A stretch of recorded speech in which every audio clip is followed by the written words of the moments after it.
হরমুজের জাহাজে মার্কিন ক্ষেপণাস্ত্র হামলা। লোহিত সাগরে হুতিদের হামলা, নিহত 6। ইউক্রেন জুড়ে রাশিয়ার ব্যাপক হামলা, নিহত 12। যুক্তরাষ্ট্র দক্ষিণ কোরিয়া মহড়ার ঘোষণা, ক্ষেপণাস্ত্র ছুড়ল উত্তর কোরিয়া। কলম্বিয়ায় ভূমিকম্পে নিহত বেড়ে 241। আমন্ত্রণ জানাচ্ছি বাংলাদেশ প্রতিদিনের বিশ্ব সংবাদে। সাথে আছে আমি প্রমিতি কিবরে ইসলাম। এতক্ষণ শুনছিলেন সংবাদ শিরোনাম, এবারে বিস্তারিত। করোনা বা যে কোনো ভাইরাসের এগেইনস্টে ফাইট মানি ব্যাকট্রলের লেফট রাইট। ইরানের বন্দরের দিকে যাওয়ার সময় পানামার পতাকাবাহী ভেলানোভা জাহাজে হামলা চালিয়েছে যুক্তরাষ্ট্র। মার্কিন বাহিনীর দাবি, জাহাজটি ইরানের উপর দেওয়া অবরোধ ভাঙার চেষ্টা করছিল। বারবার সতর্ক করার পরও জাহাজটির নির্দেশনা মানেনি বলে জানিয়েছে মার্কিন বাহিনী সেন্টকম। পরে একটি হেলিকপ্টার থেকে দুটি হেলফায়ার ক্ষেপণাস্ত্র ছোড়া হয়। ক্ষেপণাস্ত্র দুটি জাহাজটির ইঞ্জিন কক্ষ লক্ষ্য করে নিক্ষেপ করা হয়। হামলার পর জাহাজটির ইঞ্জিন ও স্টিয়ারিং ব্যবস্থা অচল হয়ে যায়, ফলে জাহাজটি আর ইরানের দিকে এগিয়ে যেতে পারেনি। হামলায় কোনো নাবিক আহত হয়েছেন কিনা তা জানায়নি মার্কিন বাহিনী। সেন্টকম বলছে, অবরোধের সময় 55টি বাণিজ্যিক জাহাজের গতিপথ বদলে দেওয়া হয়েছে। এছাড়া 3টি জাহাজ অচল করা হয়েছে এবং 2টি জাহাজে তল্লাশি চালানো হয়। মার্কিন প্রেসিডেন্ট ডোনাল্ড ট্রাম্প দাবি করেছেন, পুরো হরমুজ প্রণালী এখন যুক্তরাষ্ট্রের সম্পূর্ণ নিয়ন্ত্রণে রয়েছে। তিনি আরও জানান, মার্কিন নৌবাহিনী প্রণালীতে ইরানের পেতে রাখা মাইন অপসারণের কাজ চালিয়ে যাচ্ছে। তবে ইরানের নিরাপত্তা প্রধান মোহসেন রেজাই বলেছেন, সব শর্ত না মানলে প্রণালী পুনরায় খোলা হবে না। আমেরিকাকে যুদ্ধ বন্ধ করতে হবে এবং ইরানের জব্দ করা সমস্ত সম্পদ ও অর্থ ছেড়ে দিতে হবে। গাজা ও লেবানন সহ পুরো অঞ্চলে সামরিক সংঘাত বন্ধ না হওয়া পর্যন্ত তারা প্রণালী বন্ধ রাখবেন। লোহিত সাগরে একটি পণ্যবাহী জাহাজে হুতিদের হামলায় অন্তত 6 জন নিহত হয়েছেন। হামলায় আরও 10 জন আহত হয়েছেন বলে জানিয়েছে ইয়েমেন সরকার। আল মাখা বন্দরের কাছে জাহাজটিতে 3টি ব্যালিস্টিক ক্ষেপণাস্ত্র ছোড়া হয়। হামলার পর জাহাজটিতে আগুন ধরে যায় এবং 4 নাবিক নিহত হন। নিহতদের মধ্যে 3 জন পাকিস্তানি ও 1 জন ইন্দোনেশীয় নাগরিক ছিলেন। নাবিকদের সরিয়ে নেওয়ার সময় আবারও ক্ষেপণাস্ত্র হামলা চালানো হয়।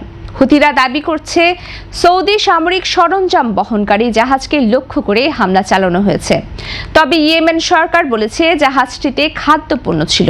ইরান যুদ্ধ শুরুর পর হুতিদের হামলায় এটি প্রথম প্রাণহানির ঘটনা। ইউক্রেন জুড়ে রাতভর ব্যাপক ক্ষেপণাস্ত্র ও ড্রোন হামলা চালিয়েছে রাশিয়া। হামলায় অন্তত 12 জন নিহত এবং বহু মানুষ আহত হয়েছেন। সবচেয়ে বেশি ক্ষয়ক্ষতি হয়েছে দক্ষিণ পূর্বাঞ্চলের ঝাপরিঝিয়া শহরে। সেখানে 6 জন নিহত এবং 19 জন আহত হয়েছেন বলে জানিয়েছে প্রেসিডেন্ট ভ্লাদিমির জেলেনস্কি। তার দাবি, হামলায় উত্তর কোরিয়ার তৈরি ব্যালিস্টিক ক্ষেপণাস্ত্র ব্যবহার করা হয়েছে। ঝাপরিঝিয়ার একটি ইস্পাত কারখানার কর্মীরাও হামলায় নিহত হয়েছেন।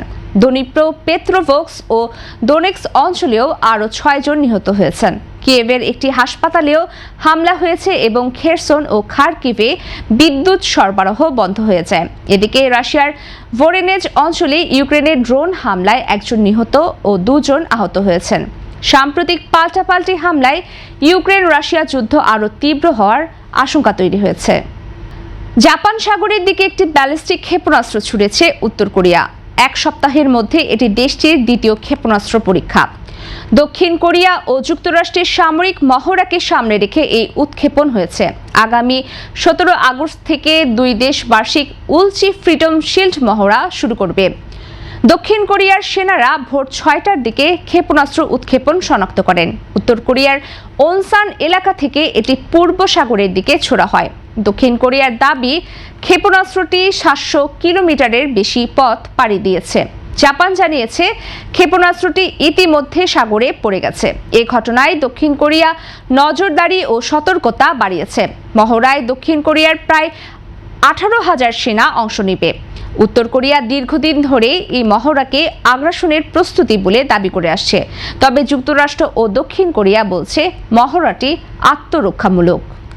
কলম্বিয়ার স্মরণকালের ভয়াবহ ভূমিকম্পে নিহতের সংখ্যা বেড়ে 254 জনে দাঁড়িয়েছে। 10 আগস্ট সোমবার দেশটির পশ্চিমাঞ্চলে 7.4 মাত্রার শক্তিশালী ভূমিকম্প আঘাত হানে। গতকাল মঙ্গলবার বিকেলে পর্যন্ত অনুভূত হয় শতাধিক আফটারশক। ভূমিকম্পের প্রায় 2 দিন হয়ে গেলেও দেশটির পশ্চিমাঞ্চলে ধ্বংসস্তূপের নিচে এখনও অনেকে আটকে রয়েছে। পেরেইরা ও কালি শহরে সবচেয়ে বেশি ক্ষয়ক্ষতি হয়েছে। অনেক ভবন ধসে পড়ায় বহু মানুষ গৃহহীন হয়ে পড়েছেন। ক্রেন, ভারী যন্ত্রপাতি ও প্রশিক্ষিত কুকুর দিয়ে চলছে উদ্ধার অভিযান। স্বেচ্ছাসেবকরাও হাত দিয়ে ধ্বংসাবশেষ সরিয়ে উদ্ধার কাজে সহায়তা করছেন। আফটারশকের কারণে ক্ষতিগ্রস্ত এলাকায় মানুষ পার্ক ও খোলা জায়গায় রাত কাটাচ্ছেন। উদ্ধারকারীরা ধ্বংসস্তূপ থেকে কয়েকজনকে জীবিত উদ্ধার করেছেন। নিহতের সংখ্যা আরও বাড়তে পারে বলে আশঙ্কা করা হচ্ছে। এই ছিল আজকের বাংলাদেশ প্রতিদিনের বিশেষ সংবাদ। সবশেষ খবর জানতে চোখ রাখুন বাংলাদেশ প্রতিদিন ফেসবুক পেজ ও ইউটিউব চ্যানেলে। এতক্ষণ সঙ্গে থাকার জন্য সবাইকে ধন্যবাদ।